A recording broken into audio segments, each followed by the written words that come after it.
NCP ও বৈষম্য বিরোধী ছাত্র আন্দোলনের নেতাকর্মীদের পুলিশের লাঠি পেটার অভিযোগে পটিয়া থানার ওসির প্রত্যাহার সহ ৩ দফা দাবিতে থানা ঘেরাও কর্মসূচি চলছে।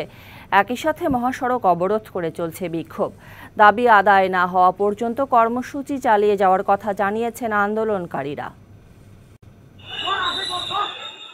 মঙ্গলবার রাত ৯টার দিকে চট্টগ্রামের পটিয়া থেকে রাঙ্গামাটি জেলা ছাত্রলীগ নেতা দীপঙ্কর তালুকদারকে আটক করে থানায় নিয়ে যায় বৈষম্য বিরোধী ছাত্র আন্দোলনের শিক্ষার্থীদের কয়েকজন।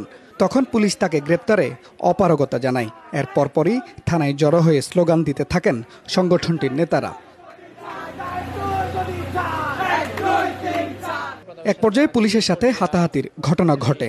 শিক্ষার্থীদের অভিযোগ, পুলিশ তাদের উপর লাঠিচার্জ করলে ১৫ থেকে ২০ জন আহত হন। এই ঘটনার পর পটিয়া থানার ওসির প্রত্যাহার, ঘটনায় জড়িত পুলিশ সদস্যদের বিচার সহ ৩ দফা দাবিতে পটিয়া ব্লকেট কর্মসূচির ঘোষণা দেন এনসিপি ও বৈষম্য বিরোধী ছাত্র আন্দোলনের নেতারা।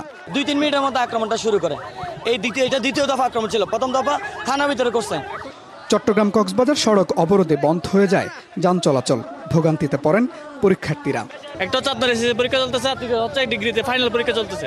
প্রশাসনের এখন কি এখানে তা করছেন না, এখনো প্রশাসন আসে নাই। ব্যারিকেডের কারণে আমাদের গাড়ি ওখানে আটক হয়েছে, আমাদের যাইতে অনেকক্ষণ সময় লাগবে। এদিকে মব তৈরির অভিযোগে বৈষম্য বিরোধী ছাত্র আন্দোলনের ৮ থেকে ১০ জন নেতাকর্মীকে আটক করেছে পুলিশ। জুলাই কেন্দ্রিক স্লোগানগুলো দেওয়ার ফলে সাথে সাথে পুলিশ উত্তেজিত হয়ে ওদের ৮ থেকে ১০ জনকে গ্রেপ্তার করে এবং গ্রেপ্তার করে লকআপে রেখে তাদেরকে মারধর করা হয়।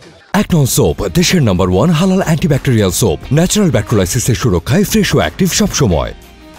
যদিও আন্দোলনকারীদের দাবি, মবের কথা বলে প্রকৃত ঘটনা আড়াল করার চেষ্টা করছে পুলিশ। যখনই সন্ত্রাসীদেরকে ধরে নেওয়া যাওয়া হয় তখনই তারা মব বলে আখ্যায়িত করে এবং এটা তাদের একটা পলিসি হয়ে গেছে। আওয়ামী লীগকে সেভ করার জন্য তাদের একটা পলিসি হয়ে গেছে যে মব বলে আমাদেরকে দোষারোপ করা হচ্ছে বারবার। কথায় কথায় থানায় প্রবেশ করে এই ধরনের ঘটনা কোনোভাবেই গ্রহণযোগ্য নয় বলে মন্তব্য করেছেন ডিআইজি। নিরাপত্তা নিশ্চিত করা, থানার কাস্টডিতে যে সমস্ত লোক আছে তাদের নিরাপত্তা নিশ্চিত করা, এগুলো তো ওসির কাজ। এখন সব যদি এসে কেউ ভাঙচুর শুরু করে দেয়, সেটা তো ওসি বসে বসে দেখতে পারে না। ওসির প্রত্যাহার না হওয়া পর্যন্ত আন্দোলন চলবে বলেও জানান এনসিপি ও বৈষম্য বিরোধী ছাত্র আন্দোলনের শিক্ষার্থীরা।